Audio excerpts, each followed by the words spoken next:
एक बहुत बड़ी घटना से आपको रूबरू करा रहे हैं। घटना जो है वो हरियाणा के वजीरगंज की है। हरियाणा के वजीरगंज से जो घटना सामने आ रही है, मैं बात कर रहा हूँ हरियाणा के वजीरगंज की, जहाँ पर पूरी घटना को मैं आपसे रूबरू कराऊंगा। पूरी घटना के बारे में आपको मैं बताऊंगा। ये घटना किस लिए हुई है। राधिका यादव नाम के एक टेनिस प्लेयर की हत्या हुई है। तो पूरी घटना जो है वो हरियाणा के वजीरगंज की, और वजीरगंज में राधिका यादव नाम के एक टेनिस प्लेयर की हत्या हो जाती है। और हत्या से पूरे राज्य में सनसनी फैल जाती है, इसलिए कि वो स्टेट लेवल की टेनिस प्लेयर थे। इस बीच होता क्या है कि जब पूरी घटना ये घट जाती है, घर के लोगों का रो रो कर बुरा हाल था। इसके बाद जब इस घटना का पोस्टमार्टम कराया जाता है, जब इस घटना का रिपोर्ट आता है, तो सभी लोग चौंक जाते हैं। इसलिए सभी लोग चौंक जाते हैं कि घर में ही उसके पिता दीपक यादव के गोली से जो है वो शिकार हुई थी। मतलब अपने पिता के गोली से राधिका यादव जो है शिकार हो गई थी। और इस राधिका यादव के शिकार के पीछे की भी बड़ी वजह सामने आई है।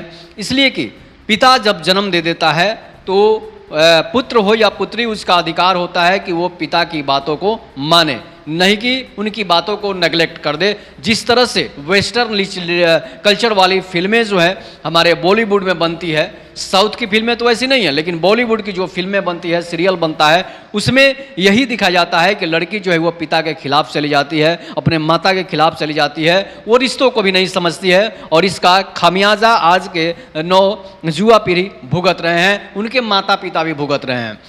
अच्छी बात है, आपको आज़ादी मिल गई है, स्वतंत्रता मिल गई है, लेकिन इसका आज़ादी का मतलब ये नहीं है, स्वतंत्रता का मतलब ये नहीं है कि आप अपने पेरेंट्स के खिलाफ जाकर जो है कोई गलत काम करें। इसलिए कि पिता ने जन्म दिया है, माता ने जन्म दिया है, और माता और पिता के वजह से ही आप इस धरती पर आई हैं। तो समझिए कि माता पिता का आपका भी फर्ज है कि माता पिता का फर्ज अदा करें। इसलिए कि अगर बेटा को पिता जन्म देता है, माता जन्म देती है, तो आप देखेंगे किस तरह से प्यार और दुलार से, कितनी लालन पालन से उसे आगे बढ़ाती है, पढ़ाती है, लिखाती है। माता दूध पिलाती है, उसके बाद पिता अपने कंधे पर बिठाकर बेटा हो या बेटी सबको सैर कराता है, घुमाता है, या फिर कहीं भी कष्ट से ले जाता है। पिता एक ऐसा चीज़ है, पिता एक ऐसा आभूषण है जो सबको नसीब नहीं होता है, लेकिन जिसको नसीब होता है, समझिए कि उस पुत्र और पुत्री पर कितना बड़ा उपकार होगा कि उसके माता पिता हैं।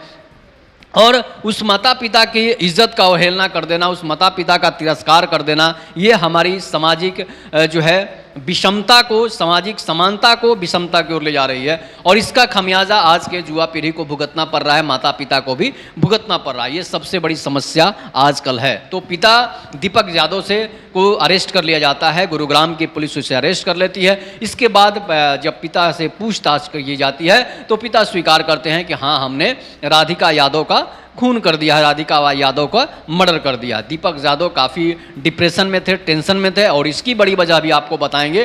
पूरी घटना जो है आपको, पूरी घटना का निचोड़ हम आपको बताएंगे। तो 23 साल की गुरुग्राम के वजीरगंज की रहने वाली राधिका यादव, जो एक टेनिस प्लेयर थी, उसके पिता 3 साल से ही उसको टेनिस खिलाड़ी बनाने की सोच रहे थे, और सोच रहे थे कि मेरी बेटी अगर अच्छा खिलाड़ी बनेगी, सानिया मिर्जा की तरह बनेगी, साइना नेहवाल की तरह बनेगी। लेकिन राधिका यादव की लत जो है कहीं और लग जाती है, उसकी लत जो है रील बनाने में लग जाती है, जिसकी वजह से पिता नाराज हो जाते हैं। और 3 साल से ही पढ़ाई के साथ साथ पिता उसे टेनिस खिलाड़ी बनाना चाहते थे।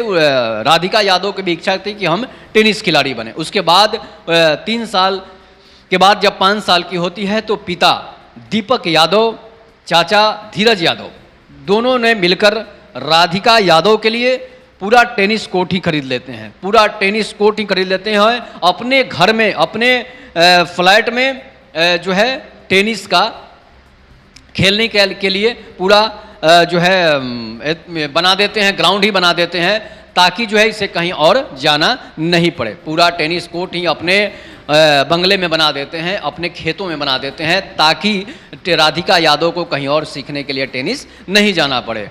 2.5 करोड़ रुपये की लागत से जो है उसे बनाया जाता है। इसलिए कि दीपक यादव जो थे अच्छे खासे बिजनेसमैन थे, उनकी प्रॉपर्टी भी काफ़ी अच्छी थी। हरियाणा के लोगों का ज़मीन भी काफ़ी महंगा होता है, जिस वजह से उनके पास पैसों की कमी नहीं थी। बड़े बड़े अपार्टमेंट्स थे जिसके किराया वो वसूल कर जो है अपना जो है धंधा बिजनेस करते थे। उसके बाद जो है करोड़ों रुपए की आमदनी होती थी उनको, तो उसने सोचा कि 2.5 करोड़ रुपए का कोई वैल्यू नहीं है, और राधिका यादव के लिए पूरा टेनिस कोर्ट ही अपने फ्लैट में वो बनवा दिए थे अपनी ज़मीन में, और वहीं पर जो है चलाते थे। कोचिंग भी धीरे धीरे चलने लगी थी, इसलिए कि राधिका यादव जो है स्टेट प्लेयर बन चुकी थी, अच्छा खासा खिलाड़ी बन चुकी थी, बहुत सारे मेडल भी उसने जीते थे, जिसकी वजह से पिता को लगा कि अब इसमें कोचिंग चलाना चाहिए। तो अलग अलग बगल के जितने भी लोग थे वो खेलने के लिए उसी कोर्ट में आते थे, उनसे पैसे भी लिए जाते थे। इस बीच क्या होता है कि राधिका यादव जब 23 साल की हो जाती है, राधिका यादव बड़ी हो जाती है, अच्छे अच्छे खेलों में भाग लेने लगती है, स्टेट प्ले खेलों में भाग लेने लगती है टेनिस के लिए। तो राधिका यादव अब पिता की बातों को धीरे धीरे नेग्लेक्ट करना शुरू कर देती है, माता की बातों को धीरे धीरे नेग्लेक्ट करना शुरू कर देती है, इसलिए कि उसे लगता है कि अब हम काफ़ी पैसे कमा लिए हैं। इसके बाद अब उसे लगता था कि पैसे भी कमा लिए हैं, शोहरत भी कमा लिए हैं, दौलत भी कमा ली है, उसके बाद नेम फेम भी मेरा हो गया है, तो क्यों ना हम अब दूसरा क्षेत्र चुने। पिता की बातों को धीरे धीरे नेग्लेक्ट, पिता उसे ये बात कहते थे तो वो उल्टा दूसरा बात कह के पिता को ही मना कर देती थी, पिता को ही डांट लगा देती थी।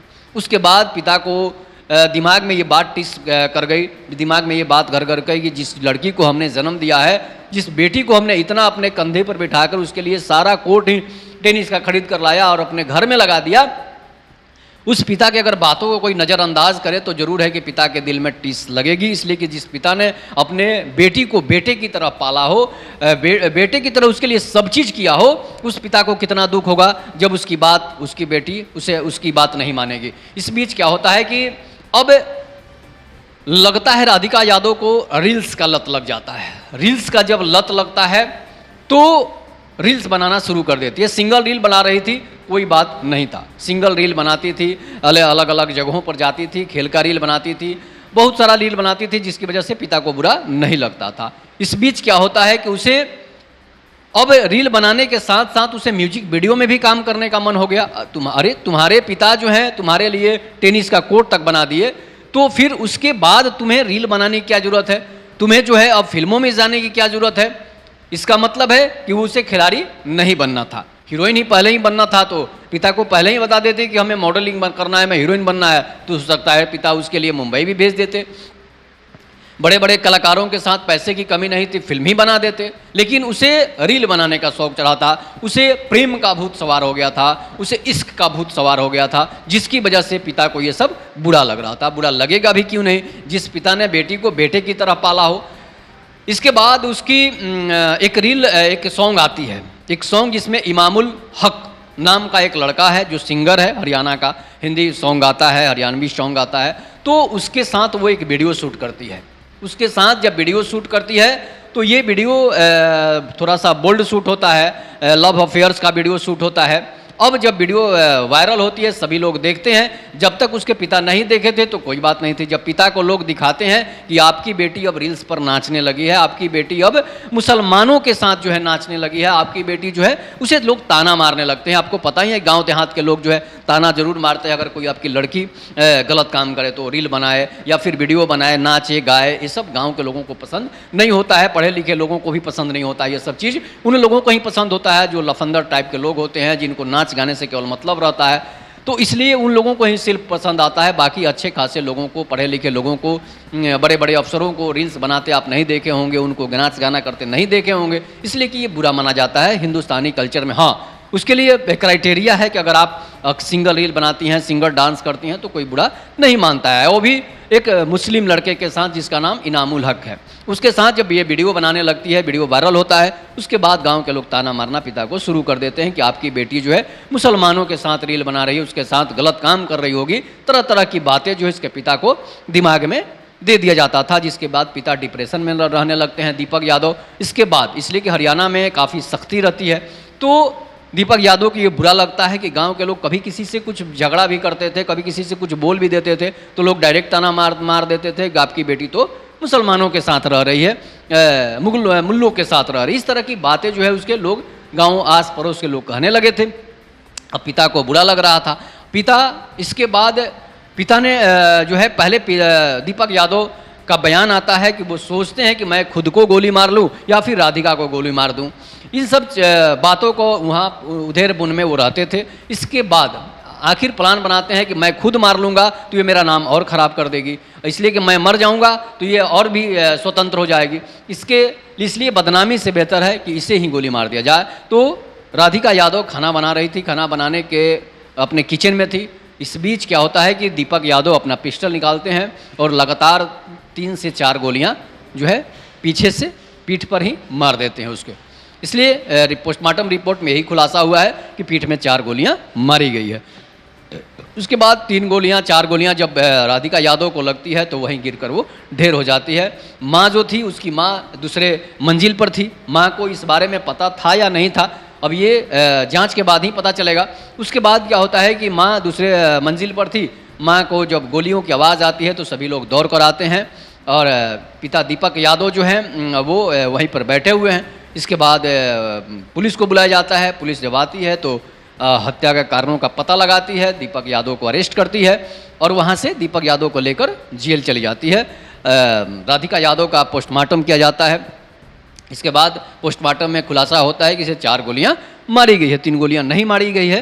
तो अब पिता स्वीकार करते हैं कि हाँ, हमने अपनी बेटी को गोली मारी है। अब कहा जाता है कि पिताजी मानसिक विक्षिप्त हो चुके थे, उनकी दिमागी हालत ठीक नहीं थी। तो सोचो, एक पिता जो अपने बेटी के लिए करोड़ों रुपए खर्च करके टेनिस कोर्ट अपने घर में बनवा देता है, उसे कंधे पर बिठाकर उसे अपने बेटे की तरह पालता है, और उस पिता के साथ अगर इस तरह की घटना हो जाए, उस पिता के साथ अगर उसकी लड़की जो उस पिता की बात नहीं माने और पिता ऐसा कांड कर दे जो डिप्रेशन में पिता चला जाए, तो समझिए कि उस लड़की को इस धरती पर रहने का कोई अधिकार नहीं है। जो अपने पिता का ही नहीं होती है, क्या समाज का होगी, क्या किसी का होगी। इसके बाद इमामुल का भी बयान आया है कि मैंने उसके साथ कोई गलत टच भी नहीं किया है, वीडियो बनाई थी, वीडियो बनाने के बाद हमें उससे कोई लेना देना नहीं है, वो कन्नी काट कर निकल जाता है। लेकिन प्रशासन इस पर कार्रवाई तो कर रही है, लेकिन जिसकी वजह से हत्या हुई है, प्रशासन को उस पर भी कार्रवाई करनी चाहिए। इसलिए कि एक पिता का दुख पिता ही समझ सकता है, और इसलिए पिता आज जेल में है।